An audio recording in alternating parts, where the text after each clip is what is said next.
ঘড়িতে বাজে এই মুহূর্তে 10:24। আমরা 4 মিনিট আগে মানে 10:20 নাগাদ বাড়ি থেকে বেরোলাম। নতুন একটা ট্রিপের শুরু হলো। এবারের গন্তব্য উত্তর পূর্ব। যে ফ্লাইওভারটা দেখছেন, যে ফ্লাইওভারটা সামনে দেখছেন, সেটা হচ্ছে NH34 কে কানেক্ট করবে কল্যাণী এক্সপ্রেসওয়ে যে ফ্লাইওভার দিয়ে, সেই ফ্লাইওভারটা। অর্থাৎ কল্যাণী এক্সপ্রেসওয়ের সঙ্গে NH34 এর যে কানেক্টর, এইটা হচ্ছে সেই কানেক্টরের ফ্লাইওভার, যেটা এসে মিলছে বনগা রোডে। এখান থেকে জাগুলি, অর্থাৎ NH34 বলুন বা NH12 যাই বলুন, এখান থেকে জাগুলি আর খুব জোর হলে 5 কিলোমিটার। তো এই হচ্ছে কথা। আমরা নতুন একটা ট্রিপে বেরিয়ে পড়লাম, দেরি করেই বেরোলাম। আমরা আজকে সারা রাত ড্রাইভ করব এবং সারা রাত ড্রাইভ করে কালকে আমাদের লক্ষ্য হচ্ছে আমরা গরুমারায় পৌঁছবো। গরুমারায় ওয়েস্ট বেঙ্গল ট্যুরিজম ডেভেলপমেন্ট কর্পোরেশনের একটা স্টেতে আমাদের বুকিং আছে। নিশ্চয়ই আপনাদের দেখাবো, তিলোত্তমা গেস্ট হাউস বলে। নিশ্চয়ই আপনাদের দেখাবো কীরকম কী হচ্ছে না হচ্ছে। এই হচ্ছে কথা। সারা রাতের জার্নি। চলুন আপনাদের সঙ্গে সমস্ত এক্সপিরিয়েন্স শেয়ার করব, যেমন শেয়ার করি। রায়গঞ্জ বাইপাস চালু হয়ে গেছে এবং বাকিবাদ বহরমপুর বাইপাসও চালু। সমস্ত আপডেট দেবো আপনাদের। শিলিগুড়ি কতক্ষণ লাগছে এই পরিস্থিতিতে দাঁড়িয়ে, সবটা আপনাদের জানাবো। চলুন এগিয়ে যাই। আবার জাগুলি গিয়ে চলুন দেখা হচ্ছে। আমরা এসে পৌঁছলাম জাগুলি, অর্থাৎ এই আমরা NH34 এইবার ধরবো। সামনে নিশ্চয়ই জাগুলির ফ্লাইওভারটা দেখা যাচ্ছে। জাগুলির ফ্লাইওভারের কিন্তু দুটো দিকই খুলে গেছে একদম, এবং সার্ভিস রোডও কিন্তু রেডি। এই হচ্ছে কথা। এই আমরা বাঁ দিক ঘুরলাম, দেখুন সার্ভিস রোড ধরলাম। ঘড়িতে 10:32।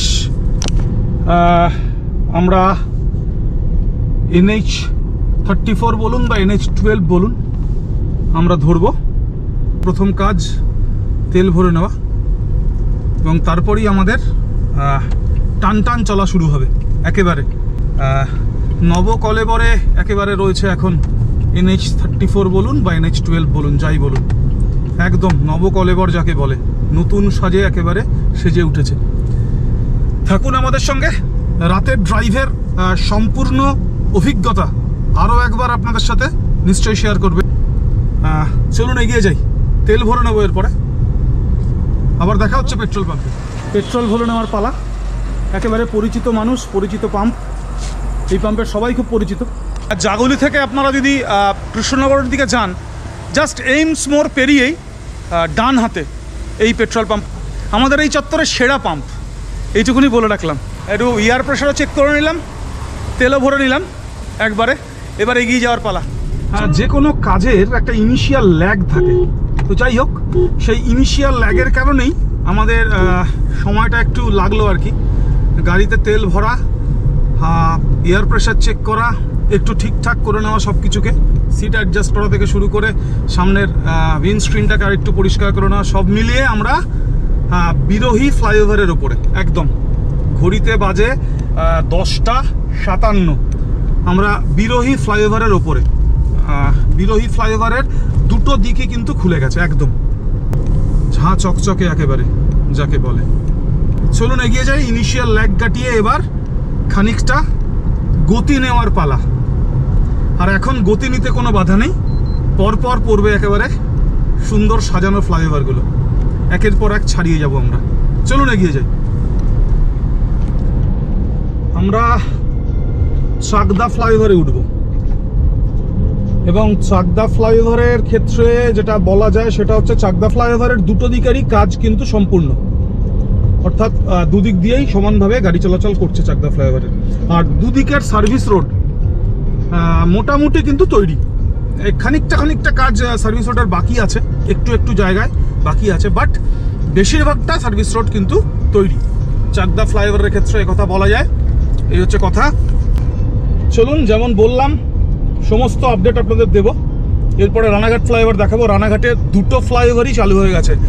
রেলওয়ে গেট, তার উপরে যে ফ্লাইওভার, এবং রানাঘাট শহরের মধ্যে যে ফ্লাইওভার, দুটো ফ্লাইওভারই খুলে গেছে। আপনাদের দেখাবো। চলুন। এই মুহূর্তে দাঁড়িয়ে এই রাস্তায় কিন্তু গতি যথেষ্টই বেড়েছে, এটা বলাই বাহুল্য। রাতের খাওয়া শেষ করে আমরা এসেছি, বন্ধু আবার একটু প্যাক করে নিয়ে এসছে, যদি খানিকটা খিদে পায় আবার রাস্তায় খেয়ে নেবে। আমি চা নিয়ে এসছি, রাস্তায় একদম দাঁড়িয়ে চা খেয়ে নেব। তো এই হচ্ছে কথা, চলুন এগিয়ে যাই। কথা বলতে বলতেই পৌঁছে যাব গন্তব্যে। একেবারে শিলিগুড়ি হয়ে সেবক পার করে ডুয়ার্সের বুক দিয়ে আমরা পৌঁছাবো গরুমারা, যেখানে আমরা থাকি অ্যাকচুয়ালি। সেই মংপংকে ফেলে আমরা এগিয়ে যাব। কথা বলতে বলতে গান শুনতে শুনতে আমরা চলে এলাম একেবারে রানাঘাট, তার একেবারে কাছে। আমরা এবার রানাঘাট ফ্লাইওভারে উঠছি এবং রানাঘাট ফ্লাইওভারের ক্ষেত্রেও একই কথা প্রযোজ্য। রানাঘাট ফ্লাইওভারেরও কিন্তু দুটো দিকই খুলে গেছে। রানাঘাট ফ্লাইওভারের কথা বলতে গেলে এই মুহূর্তে যেটা বলতে হয় সেটা হচ্ছে যে রানাঘাটের রেলওয়ে যে গেট, রেলওয়ে যে ক্রসিং, তার উপরে ফ্লাইওভারটা যেমন খুলেছে, তেমনি রানাঘাট শহরের ভেতর দিয়ে যে ফ্লাইওভারটা তৈরি হচ্ছিল সেটাও কিন্তু খুলে গেছে, তারও কিন্তু কাজ সম্পূর্ণ হয়েছে। এই যে দেখছেন এই পোর্শনটা, এটা আমরা রেলওয়ে যে ক্রসিং, সেই রেলওয়ে ক্রসিংয়ের পোর্শনটায় আছি। একেবারে জ্যামের রাজত্ব একেবারে ছিল এই জায়গাটা, সেই জায়গাটা আমরা এখন অবলীলায় পার করে যাচ্ছি। রানাঘাট কলেজকে পার করলাম, ডান হাতে রানাঘাট কলেজ চলে গেল, রানাঘাট শহর ঢুকে গেল ডান দিকে। বাঁ দিকে আমরা রানাঘাট শহরের একেবারে মধ্যখান দিয়ে যে নতুন ফ্লাইওভার তৈরি হয়েছে সেই ফ্লাইওভারের ওপরে আমরা উঠে এলাম। রানাঘাট শহরের জ্যামকেও আর এখন পেরোতে হবে না, অর্থাৎ এক লহমায় এক মুহূর্তে আপনি এখন রানাঘাটকে ছাড়িয়ে যেতে পারবেন একেবারে। আমি একেবারে ইন্টেনশনালি এই লহমা, এই মুহূর্তে এই শব্দটা ব্যবহার করলাম। একেবারে আপনি গিয়ে নামবেন চূর্ণী নদী পার করে। আজকে আপনাদের দেখাবো একেবারে বলরামপুর স্টেশনের গা থেকে বহরমপুর বাইপাস যে শুরু হচ্ছে, একেবারে সেই শুরু থেকে আপনাদের বহরমপুর বাইপাস দেখাবো। পরিবেশ কি পরিস্থিতি, কি অবস্থা, সবটাই আপনাদের দেখাবো।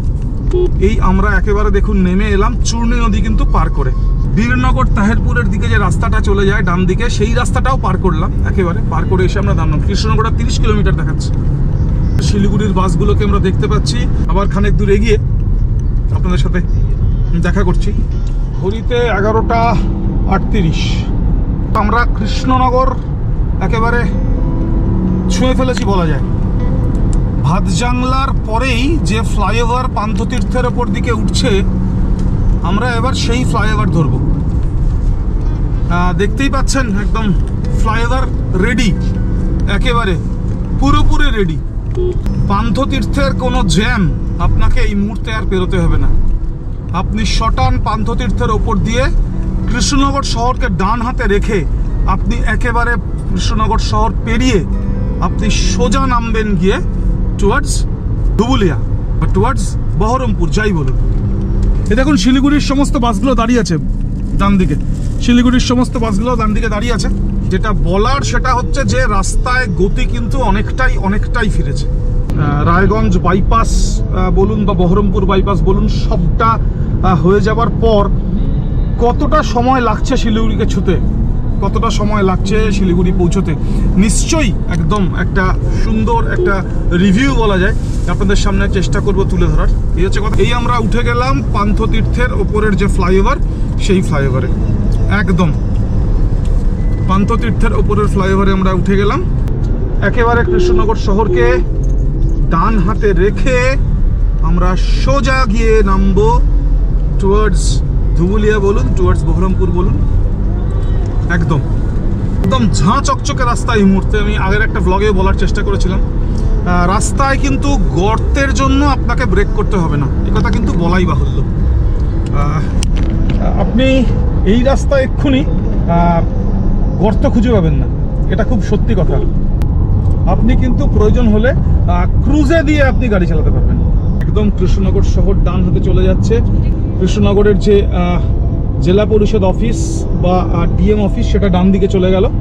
যা একেবারে NH12 বলুন বা NH34 বলুন, তার উপর যে নতুন ফ্লাইওভার, সেই ফ্লাইওভার ধরে আমরা সোজা এগিয়ে যাচ্ছি টুয়ার্ডস বহরমপুর বা টুয়ার্ডস ধুবুলিয়া, যাই বলুন। এই মুহূর্তে শিলিগুড়ির প্রচুর বাস রাস্তায়, অনেক অনেকে এখনো অবধি এই রাস্তায় নাইট ড্রাইভ করবেন কিনা ভাবেন, বা নাইট ড্রাইভ করতে একটু হয়তো দ্বিধা বোধ করেন, সংকোচ বোধ করেন। আমি তাদেরকে আশ্বস্ত করতে চাই যে এই মুহূর্তে আপনি নিশ্চিন্তে, প্রায় বলাই যায়, আপনি কিন্তু নাইট ড্রাইভ করতে পারেন। রাস্তা ভালো, সেটা প্রথম কথা। দ্বিতীয় কথা হচ্ছে এই মুহূর্তে রাস্তায় প্রচুর প্রচুর গাড়ি থাকে সারা রাত। আমি অন্তত 3 থেকে 4 বার গত 2 বছরে আমি যাতায়াত করলাম রাত্রেবেলা। তাতে আমার যা অভিজ্ঞতা তাতে হচ্ছে যে প্রচুর পরিমাণে গাড়ি থাকে এই সময় রাস্তায়।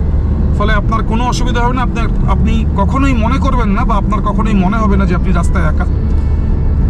এইটা যেমন একটা কথা, তেমনি এখন রাস্তার পাশে বেশ কিছু দোকানপাট হয়েছে যেগুলো সারা রাত খোলা থাকছে। ফলে আপনি কিন্তু প্রয়োজন অনুযায়ী চা বলুন বা কফি বলুন বা হালকা খাবার বলুন, আপনি কিন্তু রাস্তার পাশে পেয়ে যাবেন। এটাও কিন্তু কথা। আমি দেখানোর চেষ্টা করবো আজকে বহরমপুর বাইপাস পেরিয়ে। আমি গতবার দেখেছিলাম বাঁহাতে একটা সুন্দর রেস্তোরাঁ হয়েছে, আমি দেখানোর চেষ্টা করবো আপনাদের। আমি এক কাপ কফি বা চা যা হোক খাবো, আর আপনাদেরও দেখানোর চেষ্টা করবো। ঠিকানাটা আপনাদেরকেও দেওয়ার চেষ্টা করবো নিশ্চয়ই। চলুন এগিয়ে যাই। শিলিগুড়ির দিকে বলুন আর বহরমপুরের দিকে বলুন, প্রথম টোল।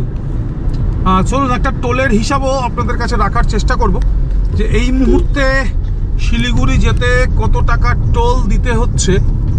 একটা আপডেটেড ভার্সন আপনাদের সামনে রাখার চেষ্টা করব, তুলে ধরার চেষ্টা করব। প্রথম টোল দেখি কত টাকা দিতে হয়। দাদা কত টাকার টোল লাগছে? 100 টাকা। Thank you. এই টোলটার নাম কি? আচ্ছা, থ্যাংক ইউ। হ্যাঁ, 100 টাকার টোল, প্রথম টোল প্লাজায়। প্রচুর শিলিগুড়ির বাস এই সময় কিন্তু রাস্তায়, প্রচুর শিলিগুড়ির বাস, একের পর এক শিলিগুড়ির বাস একদম এই সময় রাস্তায় আপনার সঙ্গ দেবে একদম। টোল প্লাজার পরে বেশ কিছু চায়ের দোকানে খোলা। আবার বলি কথাটা, সেটা হচ্ছে যে বেথুয়াডাউরির আগে বেশ কিছু নতুন হোটেল কিন্তু দেখলাম যেগুলো চালু হয়েছে, এবং এখন ধরুন বাজে 12টা 5, খোলা রয়েছে কিন্তু হোটেলগুলো। চোখে পড়লো, ইনফরমেশনগুলো মনে হলো শেয়ার করা উচিত, তাই শেয়ার করলাম। চলুন আবার এগিয়ে যাই। আবার বহরমপুর গিয়ে দেখা হচ্ছে। এই রাস্তায় যারা যাতায়াত করেছেন তারা সবাই জানেন এই ভাবটা, এই জায়গাটা এখনো সিঙ্গেল লেন, এবং এই দেখুন ফ্লাইওভার এখনো অবধি কিন্তু ফ্লাইওভারের কাজটা সম্পূর্ণ হয়নি। বহুদিন ধরে আমরা দেখছি অসম্পূর্ণ এই ফ্লাইওভারটা। এই রাস্তার একটা নব কলেবর আমরা দেখছি। এই রাস্তায় প্রচুর গতি আসছে, একদম ঠিক, সবটা ঠিক। এই জায়গাটায় কিন্তু একটা অসম্পূর্ণতা রয়ে গেছে। ভাবতা বলে জায়গাটা, এখানে কিন্তু একটু ট্রাফিকের চাপ থাকলে কিন্তু ট্রাফিক জ্যাম হয় একদম। নিশ্চয়ই আশা করব যে খুব তাড়াতাড়ি এইখানে যে ফ্লাইওভারের কাজটা অসম্পূর্ণ রয়েছে সেটা সম্পূর্ণ হবে, এই আশা আমরা করি। এবং এই রাস্তায় আরও খানিকটা গতি কিন্তু তাহলে আরও যুক্ত হবে, খানিকটা গতি আরও। এই হচ্ছে কথা।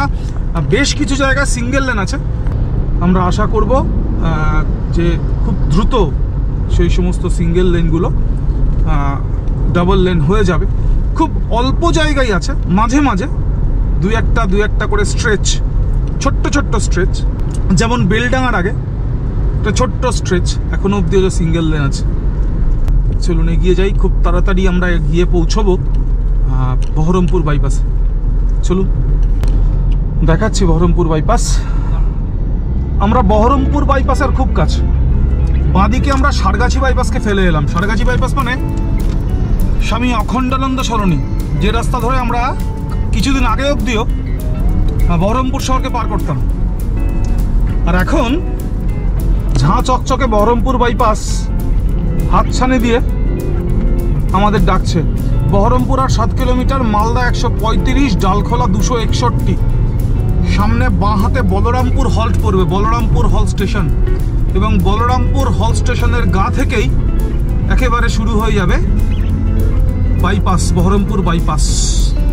দেখুন দেখাচ্ছে শিলিগুড়ি সোজা, ডালখোলা সোজা, মালদা সোজা। বাঁ হাতে বেরিয়ে গেল বহরমপুর টাউন, দেখুন বাঁ হাতে বেরিয়ে গেল বহরমপুর টাউন। আমরা বহরমপুর টাউনকে বাইপাস করতে আমরা ধরছি বহরমপুর বাইপাস। এই হচ্ছে বহরমপুর বাইপাসের শুরু হলো। যাই হোক, এই প্রথমবার আমি এই মুখটা দিয়ে বলরামপুর হল্টের এই মুখটা দিয়ে বহরমপুর বাইপাস ধরলাম। এই হচ্ছে বহরমপুর বাইপাস, ঝাঁ চকচকে দেখুন, একেবারে নতুন ফ্লাইওভার। একটুখানি গিয়েই গঙ্গার দেখা পাবো, এখান থেকে কতটা দেখাতে পারবো জানি না। একদম একদম। আর আমরা যারা এই রাস্তায় যাতায়াত করি, বা আমরা যারা উত্তরবঙ্গে যাতায়াত করি, বা আমরা যারা রোড ট্রিপার, তাদের কাছে এটা একটা দারুণ দারুণ ভালো খবর। বহরমপুর শহরের জ্যাম আমাদের কাছে অনেক দিন ধরেই আতঙ্ক ছিল, বিশেষ করে দিনের বেলায় বহরমপুর শহরকে পেরোনো মানে রিয়েলি এটা টাস্ক ছিল একদম। দেখুন দারুণ লাগছে ফ্লাইওভারটা। আর সেই বহরমপুর শহরকে এখন সুন্দরভাবে আপনি কোনো রকম কোনো জ্যাম না পেরিয়ে আপনি দিনের বেলাতেও আপনি পার হয়ে যাবেন, বা দিনের বেলাতেও আপনি বহরমপুর শহরকে অবলীলাক্রমে পার করতে পারবেন। একদম একদম বহুদিনের আকাঙ্ক্ষিত আমাদের কাছে এই বহরমপুর বাইপাস, দারুণ। ঘড়িতে দেখুন 12টা 54 বাজে। আমরা এখনো অবধি পার করলাম 151 কিলোমিটার, 151.7 ওডোমিটার দেখাচ্ছি আমরা পার করলাম। আমরা 10টা 20-তে বাড়ি থেকে বেরিয়েছি, ফলে বহরমপুর আসতে কতখানি সময় লাগলো সহজেই আপনারা হিসাব করে নিতে পারবেন। রাস্তার কি অবস্থা, সময়ের হিসাব দেখে একটা নিশ্চয়ই অনুমান আপনারা করতে পারছেন। এই হচ্ছে কথা। এখান থেকে দেখুন ফারাক্কা দেখাচ্ছে 95 কিলোমিটার, উমরপুর 50 কিলোমিটার, আর পলসনটা 16 কিলোমিটার। বহরমপুর বাইপাসের আর এক প্রান্তে আমরা এসে হাজির। এইখানে পুরনো রাস্তাটা এসে মিলছে, অর্থাৎ বহরমপুর শহরের ভেতর দিয়ে যে পুরনো রাস্তাটা আসে, অর্থাৎ আমরা যে রাস্তায় যাওয়া আসা করতাম, দেখুন এইখানে দেখুন সেই রাস্তাটা এসে মিলছে। এই আমরা শেষ করব এখানে বহরমপুর বাইপাস। আমরা এই যে পুরনো রাস্তাটা দেখুন ডান হাতে, এই পুরনো রাস্তাটা এখানে মিলছে এসে, অর্থাৎ এই এসে আবার NH-34 বলুন বা NH-12 বলুন, পুরনো রাস্তা আমাদের, সেই রাস্তাকে বহরমপুর বাইপাস আবার ছিল। আবার দেখা হচ্ছে খানিকক্ষণ পরে। আমরা বহরমপুর শহর ছাড়িয়ে আজকের দ্বিতীয় টোলে এসে হাজির। চেষ্টা করব চলুন আপনাদের একটা প্রপার টোলের হিসেব দিয়ে দেওয়ার। এখানে কত লাগবে টোল? 220। ফাস্ট্যাগ 110। আচ্ছা, ফাস্ট্যাগে 110। আমরা আজকের দ্বিতীয় টোল পেরোলাম। প্রথম টোলে লাগলো 100 টাকা এবং দ্বিতীয় টোলে লাগলো 110 টাকা। এটা পলসন্ডা টোল। কোথাও একটা দাঁড়িয়ে একটু কফি খাবো, আপনাদের দেখাবো। এখানে আমি যাওয়ার সময় আগের বার দেখেছিলাম একটা সুন্দর রেস্টুরেন্ট, এবারে দেখি খোলা আছে কিনা। থাকলে নিশ্চয়ই আমি থামবো এবং আপনাদেরও ঠিকানাটাকে দেখানোর চেষ্টা করব। অ্যাকচুয়ালি বলছিলাম যে একটু চা বা কফি খাবো পেলে। আমি আগের বার যখন যাচ্ছিলাম উল্টো দিক দিয়ে, আমি এটা দেখেছিলাম যে এই ধাবাটা, তো তখনও ঠিক করে রেখেছিলাম যে পরের বার যখন আসবো এখানে খেয়ে একবার দেখব এবং নিশ্চয়ই আপনাদের সঙ্গে শেয়ার করব।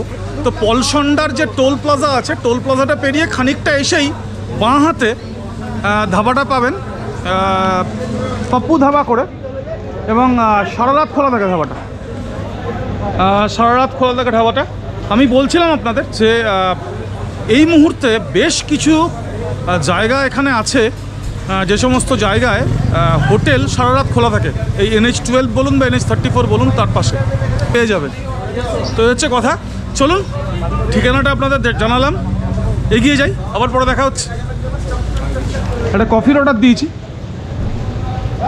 কফি হয়ে গেছে, চলুন আবার দেখা হচ্ছে, কফি খেয়ে নিই। আমরা 216 কিলোমিটার এখন অবধি পার করেছি, 216.8 দেখাচ্ছে। 10টা 20-তে বেরিয়েছি, ঘড়িতে এখন 1টা 58। আমরা তৃতীয় টোলে এসে হাজির। দেখি তৃতীয় টোলে কত লাগে। এটায় কত লাগবে? ফাস্ট্যাগে আচ্ছা ঠিক আছে, থ্যাংক ইউ। এইটা 70 টাকা লাগবে ফাস্ট্যাগে 70 টাকা। ফারাক্কার আগে খুব সম্ভবত 8 টোল নেই, তো এখনো অবধি আমাদের টোল দিলাম আমরা 280 টাকা, অ্যাপ্রক্স 30 কিলোমিটার এখনো অবধি ফারাক্কা। চলুন এগিয়ে যাই। তো রাস্তা সম্পর্কে যে কথাটা বলছিলাম সেটা হচ্ছে যে উমরপুরের আগে থেকে উমরপুর ছাড়িয়ে বেশ খানিকটা রাস্তার সারফেস কিন্তু স্মুথ নেই, আর অ্যাকচুয়ালি রাস্তায় গর্ত নেই কিন্তু সারফেসের স্মুথনেসও কিন্তু নেই, ফলে গাড়িতে আপনার জার্ক হবে। এইটা হচ্ছে রাস্তা সম্পর্কে আপডেট। এর আগের বার এসেও দেখেছিলাম রাস্তা বেশ খানিকটা স্মুথ ছিল, কিন্তু এইবারে দেখছি স্মুথনেসটা অনেকটা কমে এসছে। অ্যাকচুয়ালি রাস্তার উপরে যে ব্ল্যাক টপ, সেই ব্ল্যাক টপে রিপেয়ারিং করা হয়েছে এবং প্যাচ ওয়ার্ক করা হয়েছে, ফলে রাস্তার স্মুথনেসটা কিন্তু সেই অর্থে নেই। এইটা রাস্তা সম্পর্কে আপডেট। এই হচ্ছে কথা। ফারাক্কা 30 কিলোমিটার। চলুন আবার এগিয়ে যাই, আবার খানিক গিয়ে কথা হচ্ছে।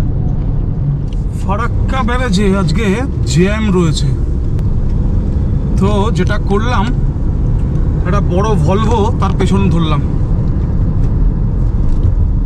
নইলে আজকে আর পার হওয়া হতো না। 60 লরি দাঁড়িয়ে আছে ফারাক্কার উপরে, 60 লরি, 1 কিলোমিটার লম্বা জ্যাম। দেখলাম সবাই ডাইভার্ট হয়ে যাচ্ছে, আমিও এদের পেছন পেছন ডাইভারশন নিয়ে নিলাম। ভাগ্যিস ডাইভারশন নিয়েছিলাম, নাহলে আজকে দফা রফা ছিল। ব্রিজ এখনো উঠিনি, ফারাক্কার আগে আছি আমরা। চলুন পরের পরিস্থিতি আবার জানাচ্ছি।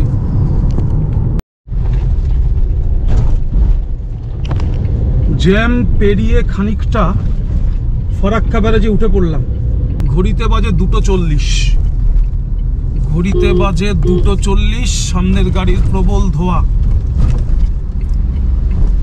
জ্যামে আবার দাঁড়ালাম। এখনো অবধি বাড়ি থেকে 248 কিলোমিটার পার করেছি। এই মুহূর্তে আমরা ফারাক্কা ব্যারেজের ওপর জ্যামে। উল্টো দিকে দেখুন কাজ চলছে, ফারাক্কা ব্যারেজের পাশে নতুন একটা ব্রিজ গঙ্গার ওপরে, তার কাজ চলছে। ফারাক্কা ব্যারেজের ওপর জ্যামে দাঁড়িয়ে আছি, দেখা যাক কতক্ষণে জ্যাম ছাড়ে। বন্ধু খানিকটা ক্লান্ত হয়নি, এই আর কি, ক্লান্ত নই, আমরা কেউই ক্লান্ত নই, এই আর কি। জ্যামে একটু স্বাভাবিক, জ্যামে একটু অস্বস্তি হয়, খুব স্বাভাবিক। আর ফারাক্কা ব্যারেজ বা এই রাস্তায় জ্যাম খুব একটা অচেনা ব্যাপার নয়, এই আর কি। সব মিলিয়েই ফারাক্কা ব্যারেজের ওপর জ্যামে দাঁড়িয়ে দাঁড়িয়ে দার্জিলিং মেলকে দেখছি আমাদের টাটা দিয়ে চলে যাচ্ছে। রোড ট্রিপের সব কিছুই অঙ্গ। দার্জিলিং মেল আমাদের টাটা দিয়ে চলে গেল ঠিকই, তো এটাই রোড ট্রিপের বৈশিষ্ট্য। বিভিন্ন পরিস্থিতিতে বিভিন্ন রকম সমস্যা এবং তার মোকাবিলা সবটাই রোড ট্রিপের অঙ্গ। জ্যামে দাঁড়িয়ে দাঁড়িয়ে আর কি করব, তাই গাড়ি থেকে একটু চা বার করে নিলাম। আর চা বার করেই দেখলাম সামনে ট্রেন।